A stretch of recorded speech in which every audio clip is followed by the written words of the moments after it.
ceiling.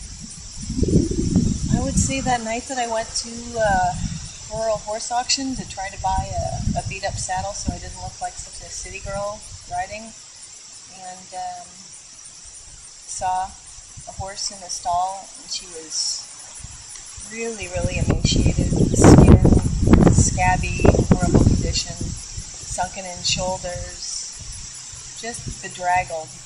And my first impression was that she was some old trail horse that had been ridden to death and was probably 22 and near the end of her life and was getting dropped off. And nobody wanted her. And I looked through all the stalls and visited with all the horses. And going in her stall, a horse that has been denied food for so long and was in the condition that she was in, I typically take like a little thing of hand sanitizer and horse treats in my pocket. And when I offered her the treats, she didn't try to eat my hand. She didn't come after me with crazy, hungry eyes. She was very dignified. She had a lot of self-respect still for the condition she was in. And I really loved that she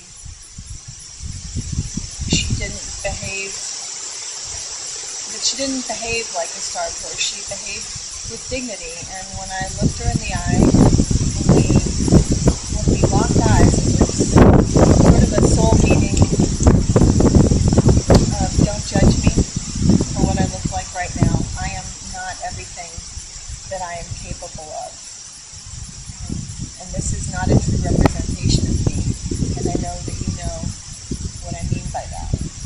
And I had felt so underground and so wanting to hide after the loss of my mother that I knew what it feels like to feel sort of beaten up and not your best and worn down and not shiny and fine. And I really had a hard time that night. She went in the ring and she was bought by a buyer to be sold for horse meat for $37, and my friends were saying, you don't want that horse, she's in horrible shape, you don't want to take that on, she's just going to die. And I should have listened to myself, because I went home and I cried and I strategized, like I can't live with myself that I didn't listen to myself, that I didn't do everything to keep her safe, that I didn't take her home. And I called the woman who ran the farm auction and basically stalked her. I got a hold of her phone number like at 3 o'clock that Saturday night, found it, thank heavens for Google, and found her cell phone number and tracked her down and said, what happened to that horse? And she said that she'd already been microchipped for the slaughterhouse and was going to be sent to green pastures to be fattened up a little bit before being put on the truck. And I said, could you please ask whoever bought her if he'd sell her to me? And she brokered it, and they sold her to me for $125, and we brought her home immediately and started working on her. And really the process of working on that horse was the process of putting myself back together.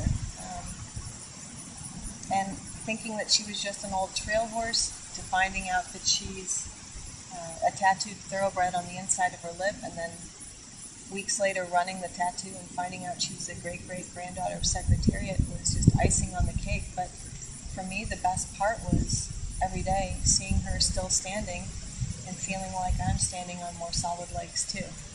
And just going through that process with her, bringing each other back to life.